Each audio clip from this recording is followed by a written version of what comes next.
And so I wasn't really looking for this book, but I found this book and it had a lot of hype about it. And I've seen hype go both ways, right? Anybody who's tried a book that's hyped but hard to get has found that, like, oh, there's a lot of hype, and then you get it and you're like, well, this is good, but I don't know. I don't know.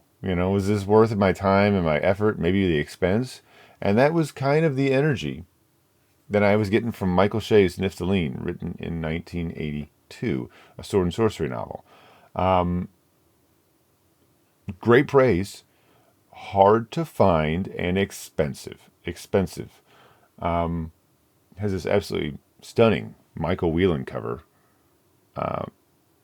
Maybe my favorite Michael Whelan cover I've ever seen. And I had never really seen it, I don't think, until I saw this book. And I saw that, oh, that's just stunning. And it is. It is not a disappointment. This book, Nifft by Michael Shea, is basically the definition of a hidden gem, right? Of like buried treasure or something like that, right? It's the kind of book people are like, oh man, I wish there was an obscure book that was really good and did lots of really cool things, and it wasn't like anything else, but it was still in the genre. Well, that's this book. That's this book, right? It's unfortunate that it's out of print, that you have a choice between these paperbacks, which you could probably get a beat up one for a reasonable price, or you have some like very luxurious offset prints that are more recent that are just like painful prices. Like, no, I don't think I would pay that. I just don't think I will pay that price.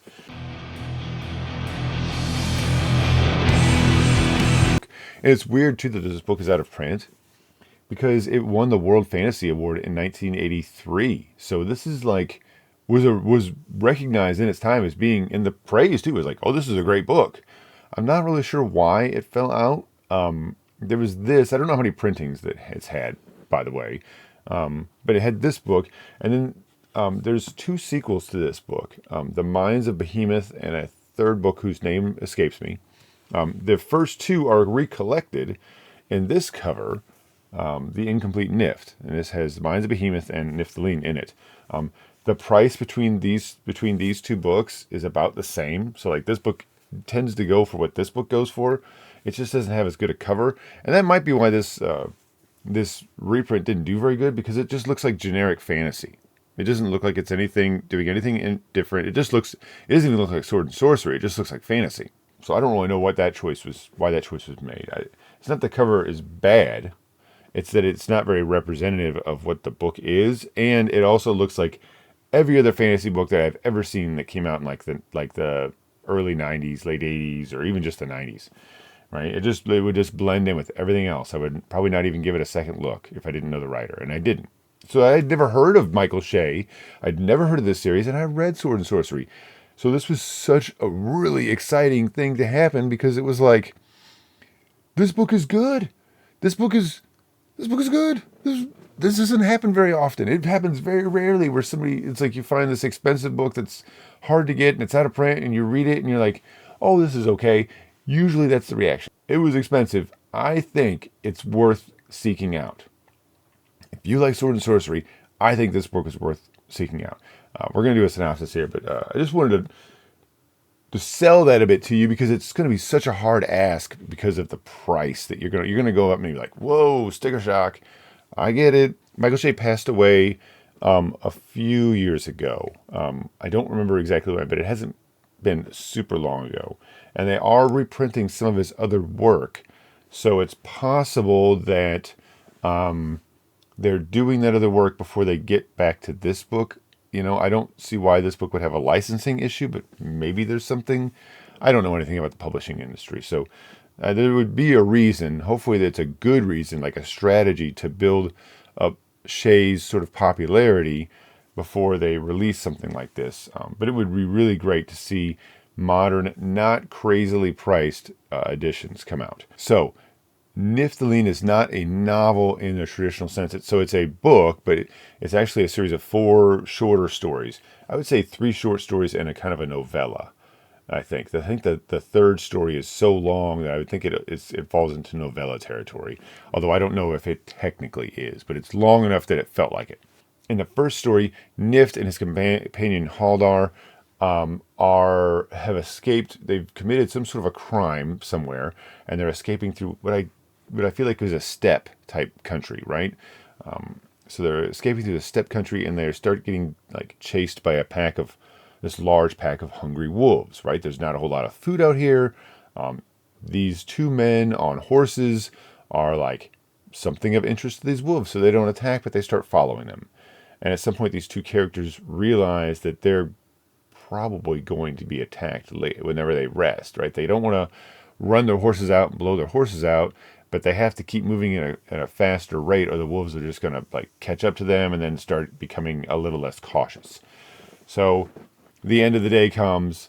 These two characters are sort of like holed up in this sort of like rocky sort of outcropping area, and like, well, we're gonna have to build a fire to sort of make a stand because, this might be it. This might be it. We can't really go and find civilization because we just committed this big crime, so we're kind of like kind of on our own now, right? Because of our past actions, we kind of like, which you get the impression the crime is some sort of theft that they've pulled off, a heist or something, which is an important detail I'll get to in a second. As the wolves begin to attack and they start fighting them off, this giant boulder cracks in half.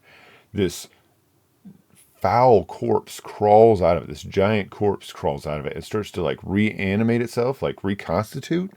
The tissue starts pulling back into it, and there's this horrible stench and everything, and it sort of reforms itself into a fully fledged giant naked woman who is a sorceress of some kind, and she gives these two men, Nifft and Haldar, a quest to bring a lover who she had a death pact with and bring him back to the underworld, because she killed herself after their illicit affair was discovered, but he did not kill himself, and so she wants Nifft and Haldar to bring this man back to the underworld. She gives them a spell that, if cast right at the death of someone else, allows the caster to wrestle the caretaker of souls, if I remember correctly.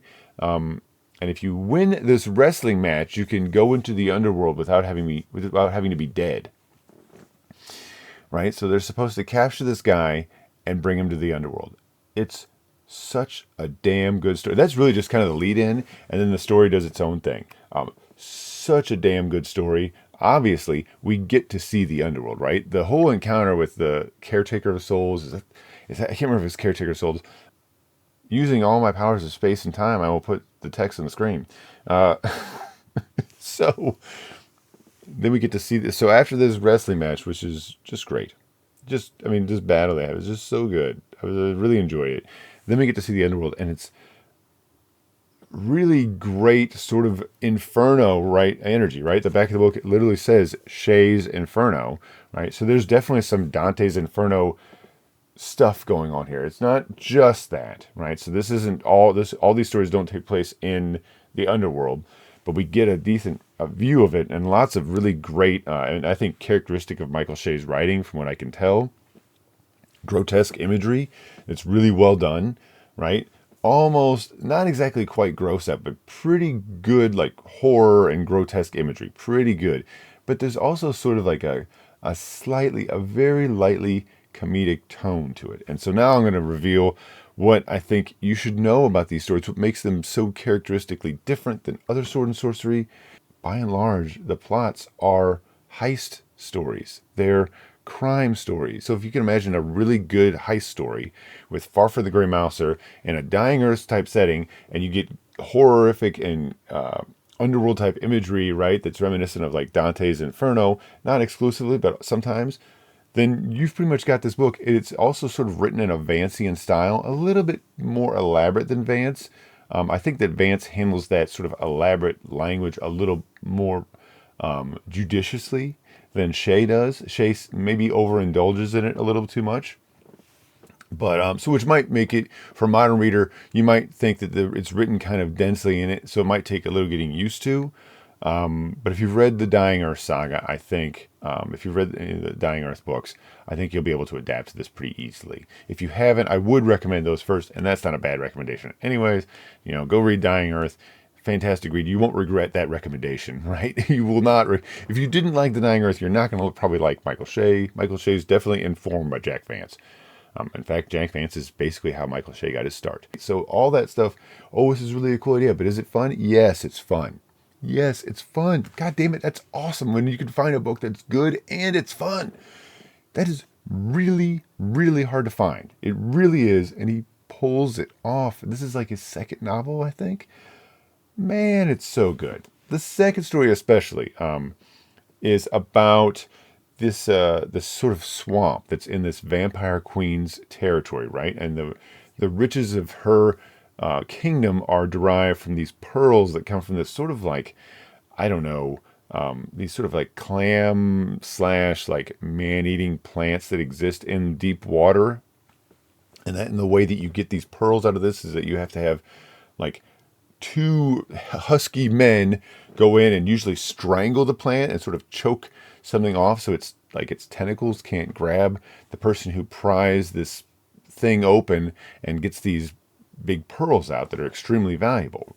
Okay, so Nifft and a different companion, now it's Barnar and Nifft, go in and they're going to steal these pearls. They hear about these swamps are and marshes are like super dangerous. But they hear that this is what you're supposed to do. These are the techniques, like by some defected guy or something from this vampire queen's kingdom. And they're like, oh, cool, let's go steal some of that stuff. So they do, right, with mixed results. It's a little harder than they thought, right? So they're kind of put out. They are able to get another guy to help them. I'm not going to spoil anything there because there's some really great stuff there that happens and some really early in that story that's fun. And then they sort of have like this epiphany moment. Nifft is like, wait a minute, we should do a thing. And it's like he has this sort of off-camera conversation with his friend Barnar.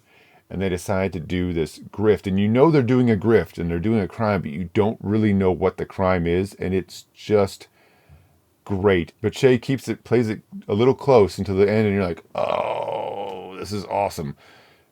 Really good stuff. I really like that story. The first two stories are super, super, super, super good. Easy sells. The last two stories are also good. They're a little harder sells for two different reasons, but they're still excellent. So I think that the second story was just an ace, right? It had really good, it did not go into the underworld, so we don't get any Inferno stuff, but it had really great sort of Vancian, sort of Dying Earth sort of world that it was set in. I love the sort of ecology of these like plant creatures and how they're going to harvest these pearls, and then this sort of like heist that Nifft and Barnar have that's just great, right? Just amazing. Like I want to read that second story. I want to read huge novels that are just inspired by just that second story. If you only read one thing, read the Vampire Queen story in there. And of course he has these little conversation at the beginning of the story about like maybe it's not so bad to be ruled by a vampire, and it was a whole thing. It was great. And before I move on to the next story, I want to say that each one of the stories is sort of introduced by someone relating this story, so it's not narrated by Nifft. It's someone who knows Nifft, and he has told them these stories, and they're recounting them to us. Is generally how this is relayed. Those little introductory sections, which are usually a few pages, like 4 pages or something, depend. They're kind of dry. So if you read this book and you're not crazy about those story introductions, they're generally not required reading. I don't find, but they are a little dry. So just get through them or just skip them and start into the story. And if you start thinking what's happening or why is this happening, go back and read them. But I don't really think that I found anything out about in those introductions that I felt like I needed to have. Right. So take them or leave them. It's supposed to be a friend of Nifft, like writing down his annals and sort of like saying, well, here's the framework for this environment. But I didn't find that I had to have that information. And it was a very different tonal change in writing that I think is a little dry. So neither here nor there. And the third story, which is the longest, right? This is like a novella length. Nifft and Barnar are about to be executed, right, for a crime. And we learn that they actually didn't commit this crime, that they've been framed. And in fact, they are framed, and the mayor, but that's not what he calls them in the story. But essentially, the mayor of this town says, hey, look, we'll forgive you. He gives them a stay on the executioner's block, right as they're about to have their I don't remember if they're going to be hung or have their heads chipped off. Right before that happens, he's like, "Oh, wait a minute! Like, let's come into my office. Let's talk. Maybe we can give you a pardon if you can do a service." And it turns out this mayor's son has been dabbling in magic and trying to get this strange, very powerful elixir that's somewhere in the demon realm. He summoned a demon, the demon captured him and drug him away. And so he wants Nifft and Barnard to go get him, to go into the underworld and get his son and bring him back. And this town, I guess because of mining and things that this town has been doing, they actually accidentally mined down into the underworld. So there's a literal passage you can walk down in this mine that's been abandoned that you can go down in that enters into the underworld, right? And it has some sort of magical barrier that's been put around there so these demons and things can't come out. Right, and then there's some talk about there's a man down there who can probably help them to get the mayor's son back, who lives down there and he's cursed somehow, and that he will help, but the price of his help is not very high. And there's all this reference to these old texts, and they're not sure if it's accurate or not.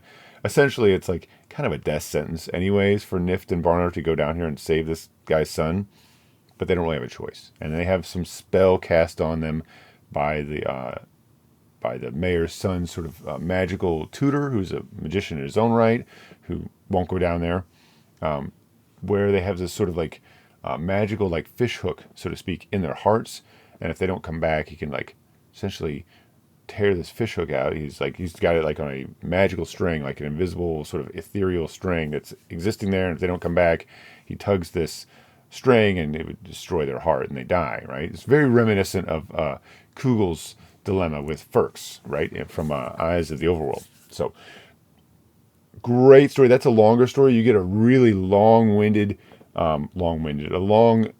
detailed look at the underworld and lots of weird hell imagery and demons and strangeness, and it's just amazing. Shea's imagery is so good. He's so creative, and it's weird and sometimes gross and just bizarre and inventive. Very inventive as well, right? There's definitely, in a lot of these stories, there's almost like a science fiction or speculative fiction sort of tinge to them, right? Where it's not just here's a fantasy setup, fun, and it's this heist story. It isn't the only thing. There is a lot of times sort of a speculative, what if this existed? How would this work? Type aspect that I really liked, and this story has that too. This story's a little long, and I think in the middle section, when they encounter this man who's cursed in the underworld, there's a little bit of a long section there where he's chatting and some things are happening, and it's not that it's bad, but I felt that it drug a little bit there. And because Shea is writing in this sort of very elaborate style that's definitely, like I said, feels borrowed from Vance, it takes a little bit longer to absorb a sentence because of the way he's using phrasing or slightly archaic sort of word choice or word placement, right? Not to the point where you can't understand it, but just it takes a little bit longer for you to read that sentence and to absorb the meaning of it. And so that slowdown in the language on top of a slower point in the story where we're getting interesting things happening with this cursed man and this sort of demon thing that sort of plagues him as well, was interesting, but I found that it just drug the story down a bit. So it does have a little bit of a lull there, but it does come back in the second half. So if you get to that point in that story, for example, just get through it, because it does, I don't want to say redeems itself, but it does change and become much more fast-paced in the second half of that novella. And a really interesting development happens in that, and I thought it was fun. I will say that the conclusion of that third story felt a little bit contrived, but I still like it. And that's okay. I still liked it, but I did feel that the ending was a little less satisfying. This feels like you were going for a certain ending and you kind of just made that ending happen, and it didn't feel as natural as I wanted it to feel. That's okay. The rest of the journey was fantastic, and the story as a whole is still great. And the fourth story, Nifft does not have a companion here, and he essentially is given a letter to take to this city that exists under this sort of mountain that's collapsing, right? It's eroding and it's going to fall on the town. But as we read more and more, it seems like this mountain is like it's in the shape of a giant hammer, and maybe it's some sort of giant being's hammer that they used to have, right? That's dead now or something. And Nifft is given this document to give to a priestess who worships a dead goddess in the city. And this dead goddess is like a big weird dragonfly thing, and this dragonfly goddess who is dead communicates with this priestess, and this priestess is now saying, well, this thing is going to collapse, this hammer, like almost literally a Damocles sword, right? It's a Damocles hammer, I guess. It's going to collapse in the city. The goddess wants us to bring back her children, or her herd, and it's this herd of like weird, gigantic, basically indestructible bug type things, and how they can eat natural material, like non-organic material, and purify it. And there's a whole thing going on there. Really great story. That story especially feels almost science fiction, right? Almost feels like science fiction there. But I really enjoyed it. Again, that story also had a slightly more like, I don't really love to use the word contrived here, but I guess I'll say contrived ending. It did feel a little bit more like Shea had a point where he wanted to get to, and he just made the story go there. It didn't feel as natural. I will say the fourth story features Nifft a lot less. There's not less. It's more about the idea than it is about Nifft, but that one is very short. That last fourth story is very short. And as a character, Nifft is not developed, or his companions, as well as, say, Farfan the Grey Mouser in this novel, and these four stories. Not as well developed as those characters, right? Nifft is the story. It's all about the plot. Those stories are much more about the plot and the idea, which is super fun. But if I wonder how much development we get of Nifft as a character in the next few books. I feel like that's where the other books would go, especially if they're full novels and not written as short stories. Just a great experience. Super, super. The second thing by Shea I've read. Right, first I read just the novella, or is it a short story? Polyphemus from the short story collection Polyphemus, and I'm gonna have to read and finish that collection. I do want to read the second story in this book. I really do. So I don't know how soon that's going to happen, but probably not too long from now. And then do a review for that, but probably not right away. I have a bunch of other stuff I need to address first. So hopefully I can get to that second Nifft story this year. I definitely want to read Michael Shea's first book, A Quest for Simulus. And that brings me to a little bit of history on Michael Shea, just a little bit, and how he got his start, which apparently he was on some sort of a trip, and he discovered at a hotel a copy of Jack Vance's Eyes of the Overworld, which is the second Dying Earth book, or maybe it was Dying Earth. No, I think it was the Eyes of the Overworld. He discovers Eyes of the Overworld in this in like a bookshelf or something at this hotel, and he reads it and really, really, really liked it. And he communicated with Jack Vance and asked if he could write a sequel to that book. Right, a sequel to the Kugel story from Eyes of the Overworld, and Jack Vance, in what I think is a shocking revelation to me, said, "Okay, sure, go ahead. That's awesome. Do it." Which I think is so cool. And then, so he did, and he wrote it, and he published it. And even cooler than that, Jack Vance refused to accept any money from the publishing company for that book. He said, "I don't need it. You don't have to pay me." Well, at the time it was in a sequel to Kugel's saga. It was the sequel to Kugel's story in Eyes of the Overworld. Jack Vance later on did go on to write Kugel's saga, which is the official sequel. So there's sort of two sequels to that book. If I think that's hilarious, I definitely want to reread Kugel's saga, and I want to compare that to Michael Shea's The Quest for Simulus. So I want to do that. That seems like a lot of fun, just to see what Shea's interpretation of it was. I think Shea does a pretty decent, I don't want to say pastiche of Jack Vance, but a Jack Vance-like story that he puts his own spin on it, which usually uses a lot of like really good grotesque imagery, like horror imagery. Really good stuff. I really like it. So I think it's just awesome that he got to do that. Shea went on to write lots of other stuff, wrote sci-fi. I think he writes some really interesting and weird fiction, weird fiction, right? Weird stuff that's weird fiction. And I know he wrote some good Cthulhu-esque or Lovecraftian type horror. I the first Shea I'd ever read was an old story, a short story of his called Fat Face, right, which is sort of a modern Lovecraftian story. And I didn't even know that was Michael Shea. And a couple years ago, I read a collection that had that story in it. I'm not sure where I read it the first time, and I saw the title. I'm like, oh, I've read this story before. It was very memorable. And I reread it. And I'm like, yep, that is a story I remember reading. And yes, it is very memorable. It's very horrifying, right? It did the work it was supposed to do. So I've had very good experiences with everything that I've read from Shea. Right? He has his own style. Really like his stuff. Totally willing to read more. And when I came to make this decision to buy this book or not, one of the things I did was I did a search, and the best resource I found on Michael Shea himself, and just sort of an overview of his work, is a video by Outlaw Bookseller. I'm going to link that video. It's going to be in the comments, or I'm sorry, in the description.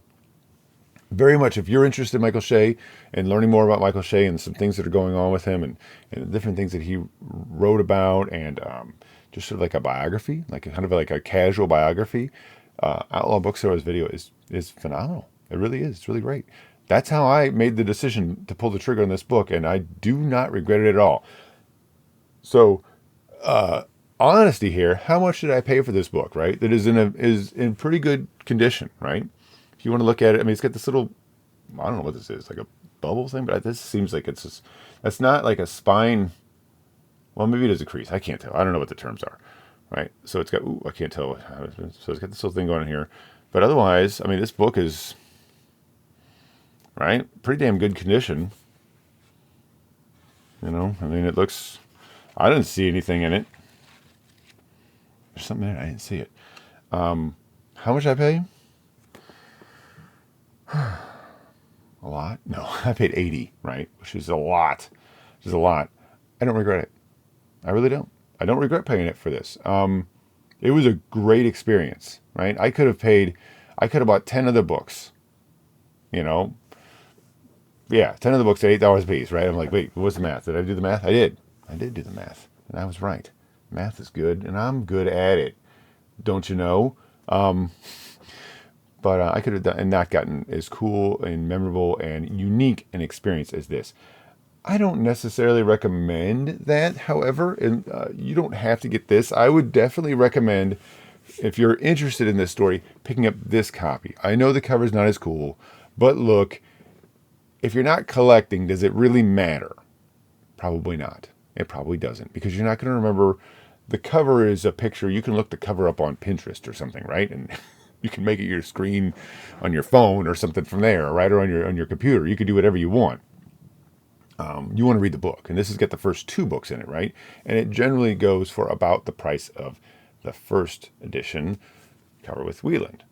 So, I mean, if nothing else, you could take that picture and you could, I don't know, couldn't you like just go to like a copy store and be like, here, put this on cardstock for me, and then you just cut it out and, or something. There's a way to do it, I think, but I swear there is. But this is where you get the first 2 books. And this one I thought this was I feel reasonable. I shopped a bit and I saw someone selling this and I picked it up for the price. Even though I wasn't necessarily ready to spend it, I was like, I'm just going to go ahead and get it. So I've got it. Anyhow. And this I think I paid $50 for. Again, I'm just being honest with how much I paid. And I know that's a lot. And most people would not pay that. But that's $25 a book, which isn't bad. I don't collect DAWs, right? But I know some people who do. So I'm giving this one to Chris, right? Because he collects DAWs and he needs it. It seems silly for me to put it on my shelf and it just sits there. So for me, it doesn't matter. It just doesn't matter. So this one's going to Chris, right? And we already talked about this. So this isn't like some sort of revelation or something, right? I'm sending this to you, right? Because it makes more sense for him to have it instead of him having to hunt down. And it's a good copy, right? It's not screwed up, and it just doesn't make sense for somebody else to pay exorbitant prices. And the other thing is this book, right? And I think about how good this is, and people who I know would love it. And so, although I haven't told him this, and this is not me making myself look cool or anything, because that's not it, but I want to send this one to Tim at Secret Fire Books. Tim's great. He does all this like sword and sorcery videos. It's like heavily focused for his channel. He even writes that stuff. When I was over on his channel for that Thieves video, we were talking before it started rolling. I'm like, you're gonna love it. He's like, yeah, I've heard so much about it. He goes, they're so expensive. I'm like, yeah, they are. You know, and I'm thinking, man, wouldn't it have been cool if I had read this book like, I don't know, like 20 years ago? I would have been fucking floored. Sorry. I try not to curse too much, but I would have been floored by it. I was like, this doesn't seem right for me to just stick it on my shelf with all this other stuff to read and it just sits there. You know, I mean, what does that do for anybody? So, I don't know. I think it's better in his hands than it is in my hands. So that's where it's going to go because that's the right place for it to go. That's it. Thank you very much for watching. I have nothing humorous to say at all. Tired of humor, fun. It's too much. This book was too damn fun. Anyhow, so one more cell, right here at the end. Try to find it. I can't point the way to the resource. However, there are resources online where you could read this book with your eyes on things that have screens. I didn't have to look super hard, and I discovered them. So if you are like maybe not willing or maybe not able to dole out that kind of money for what is just a collector's price, right? It's not a fair price. Right? The story is good, but it's not fair. Then just do that. I don't want to point the way. I think that's there's shaky fingers in that, but I'm going to tell you that I didn't look really hard and discovered it. But while you're doing that, do take some of that money that you were going to spend on this book and buy a book by Michael Shea that is in print, right? Maybe Quest for Simulus, maybe some of his Cthulhu stuff, maybe a reprint of Polyphemus, right? Maybe the audiobook for some of that stuff, maybe the ebooks for that stuff, whatever works out for you. But do spend money. The Michael Shea estate, or whoever's running that, is making decisions about what to do with his work, and the way that those decisions help us and get these things reprinted is by us making it count with our dollar. So definitely make sure that you go out and buy those things in a marketplace that you feel good about. Okay? That's it. This is the whole thing. It was like, how many times have I said this is it? This is bye.